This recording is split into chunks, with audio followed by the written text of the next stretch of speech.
Bonjour à tous, on se retrouve à nouveau dans une autre émission Et si on en parlait. Je suis encore en présence de Aladin Blivet, le missionnaire évangéliste, et aujourd'hui nous allons continuer l'étude et nous en sommes à la porte du parvis. Aladin, est-ce que tu peux nous en parler? Alléluia, c'est une chose extraordinaire, la porte. C'est clair. Parce qu'elle elle nous donnera la possibilité d'être sauvés. Alléluia.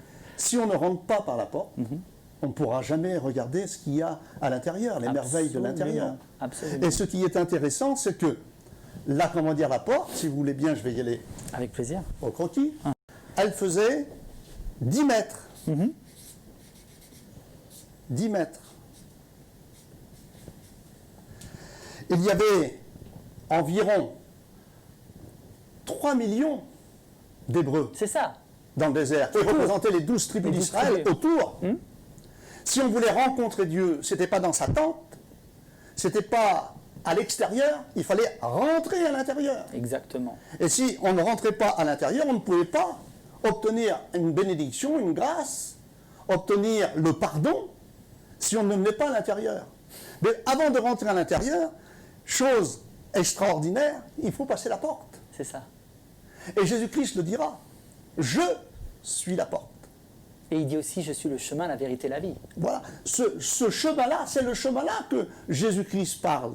Ce chemin qui mène à la gloire de Dieu, au paradis de Dieu. Absolument. Mais avant, il faut passer par la porte. C'est ça.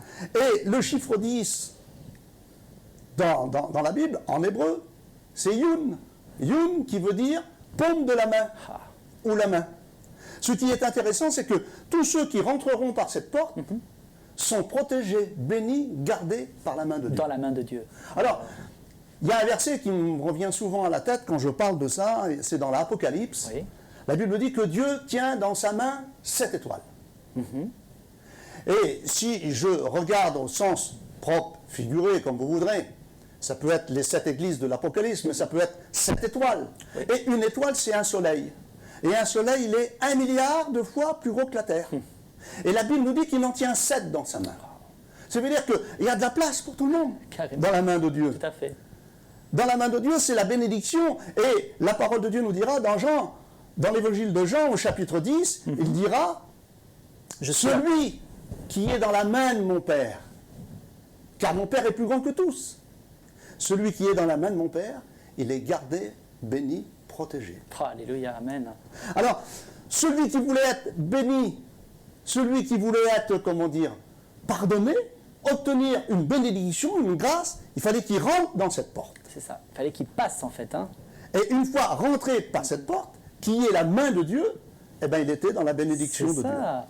Et ce qui est merveilleux, Aladin, c'est que ces 4 piliers qui formaient l'entrée, on parle bien des évangiles Matthieu, Marc, Luc et Jean. Hein, bien C'est ça. Ça décrit finalement C'est ça. tout à fait Jésus-Christ. C'est ça, C'est- c'est ça.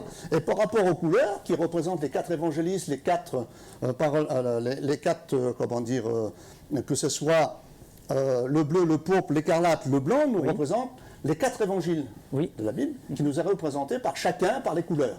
Par les couleurs.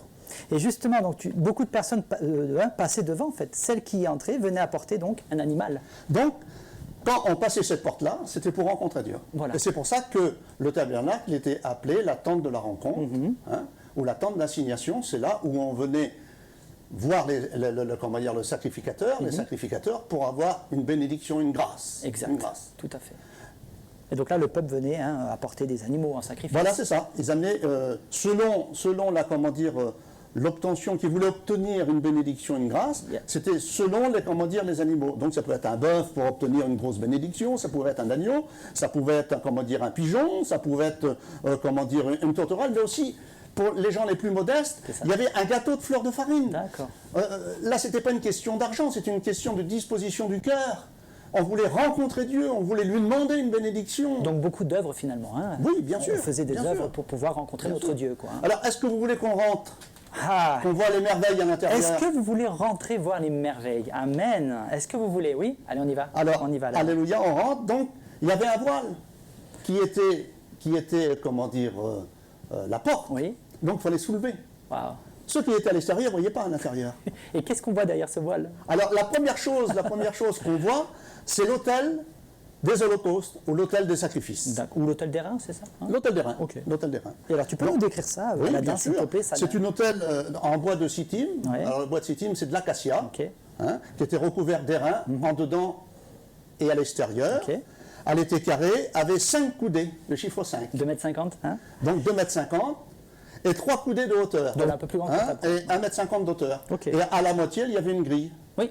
Une grille. Qui était Donc, quand voilà, la grille qui portait le tout. Il y avait 4 anneaux, on mettait des barres C'est ça. à l'intérieur pour pouvoir la porter. Oui. Elle reposait sur une grille à mi-hauteur, faite en airain, ouvrage de treillis. Il y avait 4 coins à cette grille, un anneau d'airain pour y introduire les barres, de bois d'acacia recouvert d'airain. L'autel était porté par la grille qui était cachée à l'intérieur. Il y avait un feu qui brûlait. Alors ça, Aladin, c'est incroyable. Un feu qui brûlait, allumé par Dieu lui-même. Allumé par Dieu Tu peux lui-même. développer ça ou pas? Lévitique chapitre 9 au Oui. verset 24. Comment? Dieu ne laisse pas à l'homme l'initiative de quoi que ce soit. Là, par rapport aux Lévites, il y avait 60 000 Lévites qui étaient spécifiques pour le travail de Dieu. Oui. Donc, il y en avait qui étaient chargés d'aller chercher du bois. Parce que c'était du matin jusqu'au soir, 24 heures sur 24. Mais il n'a pas été permis à l'homme d'allumer le feu. Parce que les animaux qui étaient en sacrifice brûlaient sur ce sacrifice-là. Tout à fait. Et la Bible nous dit que ça fait une bonne odeur pour Dieu. Et Dieu ne laisse pas l'initiative à l'homme. Tout est spirituel, tout est fait par Dieu. Et on y mettait quoi comme animaux? Alors, il y avait tous les animaux. Les chèvres, c'est ça? Des chèvres, des brebis, Des agneaux. Des agneaux, bœufs, Taureaux. tourterelles. Et ils étaient consumés alors hein? Ils étaient consumés en sacrifice. un instant. Ce qui veut dire que Dieu va allumer le feu, lui-même. Et ce feu va brûler pendant les 40 années dans le désert. C'est-à-dire tout le temps. Tout le temps. C'est-à-dire qu'il y avait des personnes, des Lévites qui étaient chargés du feu, de l'entretien du feu. Oui. Donc, ils mettent le bois, mais c'est Dieu, le feu de Dieu qui va descendre Alléluia. sur l'autel des holocaustes pour allumer le feu. Vous pouvez imaginer la présence de Dieu Pour allumer le feu. qui était, elle se voyait avec les yeux. Et pendant ces 40 années du tabernacle dans le désert, ce sera toujours le même feu. C'est-à-dire que quand il partait, Ouais. on le verra par la suite, il gardait des braises. Et les braises Allaient servir pour le. allaient servir pour la prochaine fois. L'autel des parfums qu'on en parlera plus tard. On verra plus tard, mais Oui. elles servaient d'abord pour la consommation des Sacrifices. des sacrifices. Hein. Et c'est la même braise pendant ces 40 années-là. Elle était alimentée, et quand ils devaient plier le camp, les personnes étaient chargées de garder les braises. Pour s'en servir plus tard, Pour s'en servir plus dans le lieu saint, Voilà, c'est ça. avec l'autel des parfums. Tout à fait. Alors, Ah non. tu peux nous dire justement que ça représente donc, le Alors, sacrifice de Jésus, tu vois, l'autel des reins aussi, L'autel des reins représente le sacrifice de Jésus-Christ. Tel un agneau, innocent. sans souillure, qui a été consumé par le feu, une fournaise ardente. Il régnait à tel point que le feu consumait en un instant l'Holocauste. C'est ça. Animal sacrifié. Jésus, à la mort de la croix, a connu l'ardente colère de Dieu. Ça représente tout à fait ce que Jésus a subi à la croix, la colère de Dieu. Voilà. Si on regarde Ésaïe 53, Oui, il n'avait ni beauté ni éclat pour attirer nos regards, et pourtant ce sont nos souffrances qu'il a qu'il a portées. porté. Et c'est par ses meurtrissures que nous avons été guéris.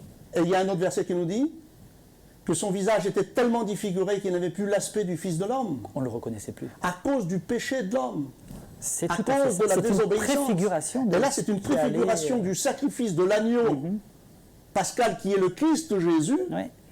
qui va être sacrifié sur l'autel des holocaustes, afin que celui ou celle qui va l'obtenir, la grâce, qui va l'obtenir le pardon, vienne à cet autel qui nous est représenté par le sacrifice de Jésus-Christ. On peut ressentir quand même les douleurs que Jésus a vécues quand même. Hein. Et donc justement, dans Lévitique chapitre 3, verset 2, tu peux nous mentionner ce... La Bible dit qu'ils répandront le sang sur les 4 cornes de l'autel.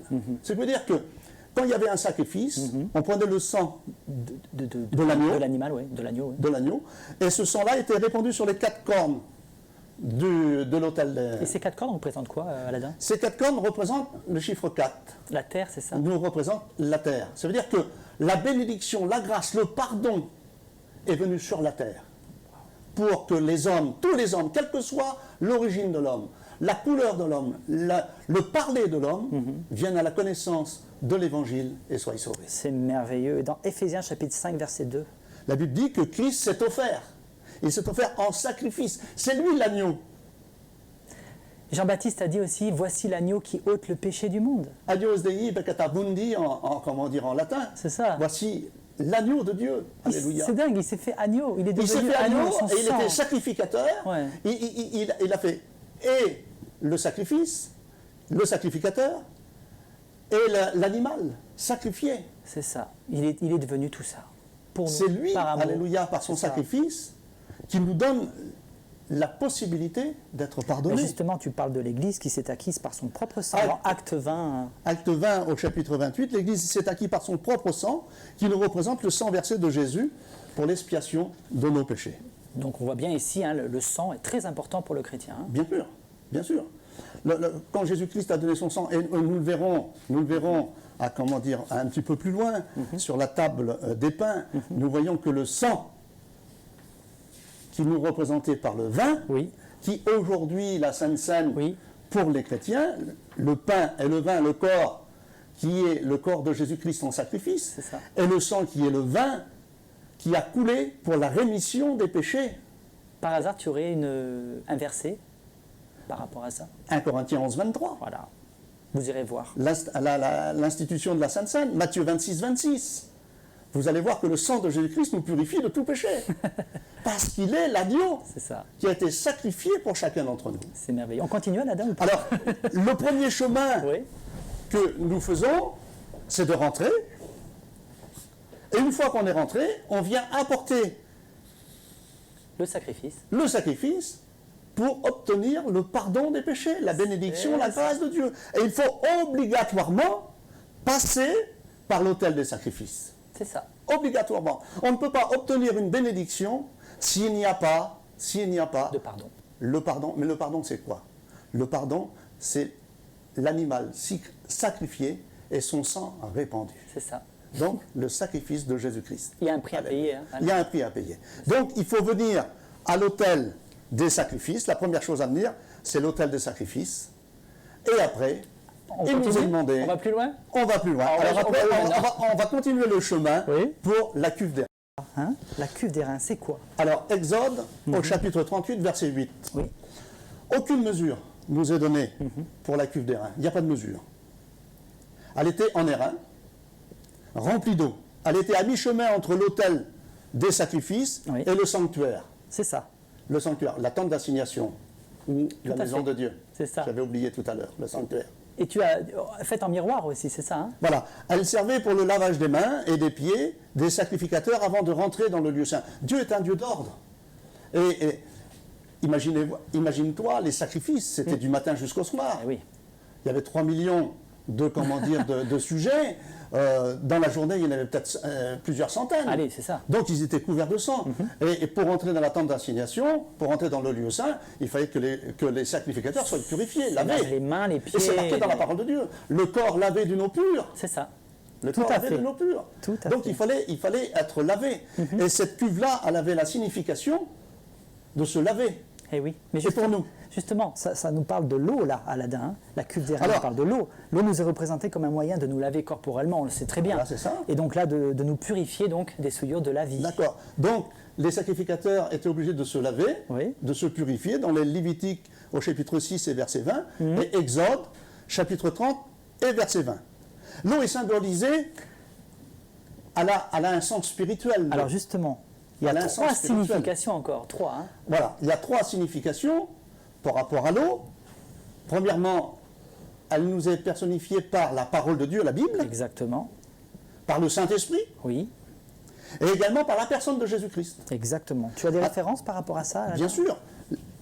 La parole de Dieu, la Bible nous dit que la cuve était faite à le miroir des femmes.